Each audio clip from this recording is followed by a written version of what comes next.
तो हमारे पार्लियामेंट के अंदर 43% पॉलिटिशियंस ऐसे हैं जिनके ऊपर क्रिमिनल चार्जेस हैं, और उसमें से 29% ऐसे हैं जिनके ऊपर मर्डर, रेप, फिरौती, ये सारे चार्जेस हैं। और ऐसा नहीं है कि खाली एमपीज ही हैं, हमारे एमएलए भी इसमें पीछे नहीं है। अगर मैं 2015 दिल्ली इलेक्शन की बात करूं तो उसमें 70 में से 43 नेता ऐसे जीत के आए थे जिनके ऊपर क्रिमिनल चार्जेस थे।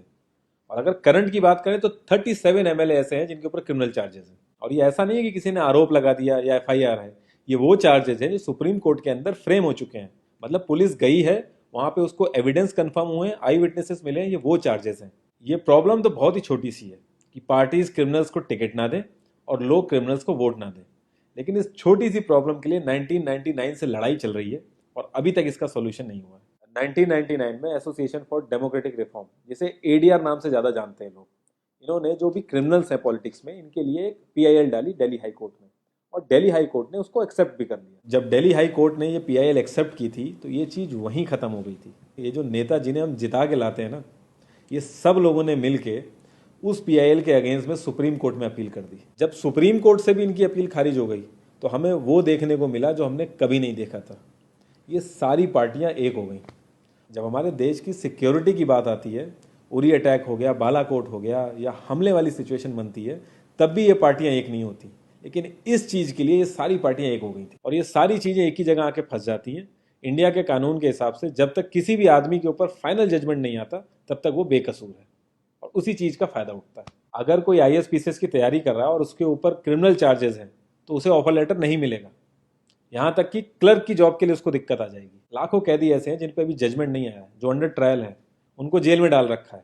तो ये सारी चीज़ें जो एप्लीकेबल होती हैं सिर्फ पॉलिटिशियंस के लिए होती हैं, बाकी किसी के लिए नहीं। इतने बड़े सांसदीय क्षेत्र में पार्टियों के लिए इतना मुश्किल हो जा रहा है ऐसा कैंडिडेट ढूंढना जिसका कोई क्रिमिनल रिकॉर्ड ना हो। एडीआर की रिसर्च के हिसाब से क्रिमिनल कैंडिडेट के चांसेस 3 गुना ज्यादा होते हैं जीतने के क्लीन कैंडिडेट के मुकाबले। एक क्रिमिनल कैंडिडेट मनी और मसल पावर का परफेक्ट कॉम्बो बन जाता है।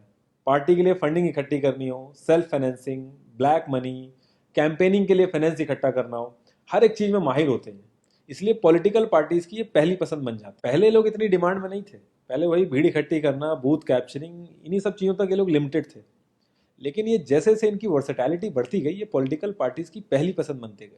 यार पार्टीज की मजबूरी तो समझ में आती है, लेकिन कास्ट और सिस्टम फेलियर की वजह से लोगों की भी मजबूरी बन जाती है इनको वोट देना। आज की डेट में यार एफआईआर करने के लिए भी आपको जुगाड़ की जरूरत होती है, लेकिन वहीं अगर आप अपनी कास्ट वाले नेता के पास जाओगे तो आपका काम हो जाएगा, थोड़ा बहुत आपका हिसाब किताब देखेगा, आपका काम कर देगा वो। तो ये जो सिस्टम कमजोर है, ये मजबूर करता है लोगों को इन लोगों को वोट देने के लिए, और ये लोग पूरा ध्यान रखते हैं कि ये सिस्टम कभी स्ट्रांग ना हो। अगर तुम क्लोजली ऑब्जर्व करो तो हर नेता यही तो समझाने की कोशिश कर रहा है कि सिस्टम सारा खराब है, सिस्टम में ये कमियां हैं, और मैं तुम्हें इस सिस्टम से बचा लूंगा। और गरीबों के हक के लिए लड़ते लड़ते लड़ते वो खुद अमीर हो जाता है। यार जीतने का एक सुपर हिट फॉर्मूला है, एक एरिया डिसाइड करो, उस एरिया की कास्ट कैलकुलेशन कर लो, जो कास्ट मेजोरिटी में है उसका रॉबिन हुड टाइप या एक बाहुबली टाइप एक नेता खड़ा कर दो। जो सिस्टम काम नहीं कर पा रहा है वो काम तुम करने लगो, लोग तुम्हें वोट देने लगेंगे। इन केस अगर कोई ज़्यादा होशियार बन रहा है या लोगों में ज़्यादा समझ आ गई है तो एक छोटा सा दंगा करा दो, लोगों की मजबूरी बन जाएगा तुम्हें वोट करना। Centre for media studies CMS, इसके हिसाब से लास्ट लोकसभा जो 2019 का था उसमें 50,000 करोड़ से भी ज़्यादा पैसा इन्वॉल्व था। पूरे वर्ल्ड में इंडिया सबसे ज़्यादा पैसा खर्च करता है इलेक्शन में, यूएसए से भी ज़्यादा। तो यार तुम्हें क्या लगता है, इतना पैसा खर्च करके कोई जब आएगा तो वो रिटर्न ऑफ इन्वेस्टमेंट नहीं देखेगा? ऐसे ये सारी पार्टीज आपस में कितना लड़ती रहती हैं, कितने वैचारिक मतभेद हैं इनके आपस में, लेकिन जब भी ट्रांसपेरेंसी इन पार्टी फंडिंग की बात आती है ये सब लोग एक जैसा राग अलापते हैं। ये लोग कभी भी पार्टी फंडिंग में ट्रांसपेरेंसी आने ही नहीं देंगे। एक बार जब ये लोग पावर में आते हैं ना तो पूरा का पूरा सिस्टम इनके हिसाब से चलता है, और जो पुलिस वाले इनके हिसाब से नहीं चलते ना उनका ट्रांसफर हो जाता है। 144 पुलिस ऑफिसर्स 1 लाख लोगों की सिक्योरिटी देख रहे हैं, और जब हमारे नेताओं की बात आती है तो 47,000 पुलिस वाले 14,842 नेताओं को सिक्योरिटी दे रहे हैं। अब बाहुबलियों को क्या जरूरत है सिक्योरिटी की? कभी किसी क्रिमिनल को देखा है जिसके आगे पीछे आईएएस पीसीएस पुलिस वाले जी हजूरी कर रहे होते हैं? बहुत ही वर्स्ट सीन होता है वो। हर साल रिपोर्ट्स आती हैं कि 75% से भी ज्यादा लोगों को पुलिस पे भरोसा ही नहीं है। इंडिया एक लौती ऐसी जगह है जहां पे पुलिस को देख के इंसान सेफ फील करने की बजाय डरता है। एक 15 साल के बच्चे तक को पता है कि आईपीएल में सट्टा लगाने के लिए किसके पास जाना है, लेकिन हमारी पुलिस को नहीं पता। और ये सारा सिस्टम, ये जो वीक सिस्टम है, हमारे नेताओं को बहुत सूट करता है, क्योंकि जिस दिन ये स्ट्रांग हो गया तो इन सब की दुकानें बंद हो जाएंगी।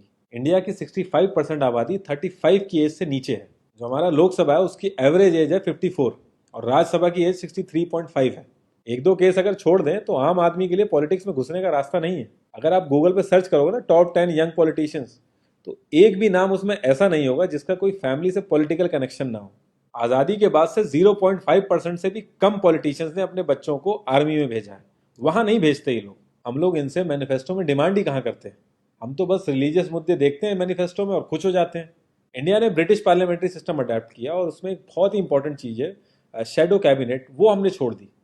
इसके बारे में बहुत ही कम लोगों को पता है और ये लोग हमें पता लगने भी नहीं देते। तो इसमें होता यह है कि अगर मैं फाइनेंस मिनिस्ट्री का ही एग्जाम्पल लूँ तो जो भी रूलिंग पार्टी का फाइनेंस मिनिस्टर है उसके पैरेलली एक ऑपोजिशन का भी फाइनेंस मिनिस्टर असाइन हो जाएगा और जो रूलिंग पार्टी का फाइनेंस मिनिस्टर है उसकी एक्टिविटीज को ऑपोजिशन का फाइनेंस मिनिस्टर लोगों तक पहुंचाएगा। और इसी तरीके से हर डिपार्टमेंट में होता है और लोगों के लिए बड़ा बेनिफिशियल रहता है ये। क्योंकि छोटे से छोटे काम के लिए हमारे इंडिया में बहुत सारी मिनिस्ट्री इन्वॉल्व रहती हैं, तो एक्चुअल में किस नेता की गलती है पता ही नहीं चल पाता है। इस तरीके के बहुत सारे कॉन्सेप्ट हैं जो हम लोगों को पार्टी से मैनिफेस्टो में डिमांड करने चाहिए, क्योंकि हम लोग तो हमेशा मंदिरों और मस्जिदों के लिए ही लड़ते हैं। ये सारी चीज़ें एकदम से तो सही हो नहीं जाएंगी, लेकिन एक चीज़ हमारे हाथ में है कि यार हम कम से कम किसी क्रिमिनल को तो वोट ना दें। और ऐसा तो होता नहीं कि सारे के सारे लाइन से क्रिमिनल ही खड़े हो जाते हैं। हमें बस इतना करना है कि जो भी कैंडिडेट क्रिमिनल है हमें बस उसे वोट नहीं देना है, भले ही वो हमारी फेवरेट पार्टी का हो, भले ही वो हमारी कास्ट का हो। बस एक दो बार हमें ऐसे करना, फिर इन लोगों को टिकट ही मिलना बंद हो जाएगा पार्टियों से। जितनी रिसर्च हम अपना मोबाइल फोन खरीदने में करते हैं ना, उसकी 10% रिसर्च भी अगर हमने अपने कैंडिडेट के बारे में कर ली तो ये क्रिमिनल जितने भी हैं पार्लियामेंट में नहीं दिखेंगे, ये वहीं दिखेंगे जहां इनको होना चाहिए। लास्ट में एक ही क्वेश्चन पे मैं इस कॉन्वर्सेशन को एंड करूंगा कि पॉलिटिक्स अगर समाज सेवा है तो सैलरी क्यों, और अगर नौकरी है तो एग्जाम और क्वालिफिकेशन क्यों नहीं।